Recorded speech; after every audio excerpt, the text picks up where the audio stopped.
సిద్దిపేట జిల్లా పెద్దకుండపల్లి రహదారిపై రైతులు ఆందోళన చేపట్టారు. కష్టపడి పండించిన వరి ధాన్యాన్ని ఐకేపీ సెంటర్ దగ్గర కొనుగోలు చేయడం లేదని నిరసనకు దిగారు.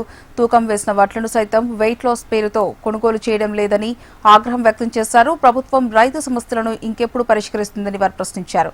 వరి ధాన్యాన్ని కొనుగోలు చేసే ప్రభుత్వం తమను ఆదుకోవాలని రైతులు డిమాండ్ చేశారు. ఐకేపీ సెంటర్లోని వడ్లను ఎవరు కొనుగోలు చేయడం లేదు. కాంటబెట్టిన వడ్లను కూడా లారీలు పంపించక రైతులకు ఇబ్బంది చేస్తున్నారు. కాంటబెట్టిన వడ్లను వెయిట్ లాస్ అని 41 కిలో నుంచి 41 కిలో 200 చేసి మళ్ళీ 300 చేసి 41 కిలో 500 దాకా పెంచారు. ఇప్పుడు 42 కిలోలని చేస్తున్నారు. మరియు ఏ ఒక్క లారీని పంపించకుండా పైన అధికారులకు ఎన్నిసార్లు విన్నవించినా కూడా ఏ అధికారి పట్టించుకోవడం లేదు. కనీసం వాళ్ళకు చీమ కుట్టినట్టు కూడా లేదని చెప్పి రైతులందరం వచ్చి ఈ రోజు ధర్నా చేయడం జరుగుతుంది.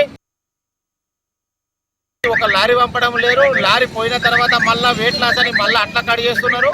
రైతులను అరిగోసం ఉంచుకుంటున్నారు. ఈ ఐకేపీ సెంటర్ మా దగ్గర చేసే ఈ సీఏ వాళ్ళు కూడా ఎంత చెప్పినా వాళ్ళు కూడా పట్టించుకోవడం లేదు.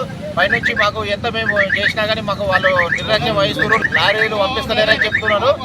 అలాగే ఈ కలెక్టర్ ఆఫీస్ నుంచి మన మంత్రులు దాకా వాళ్ళ మాటలు చూస్తే ఇప్పుడే డబ్బులు పడ్డట్టు వాళ్ళు మాట్లాడుతున్నారు.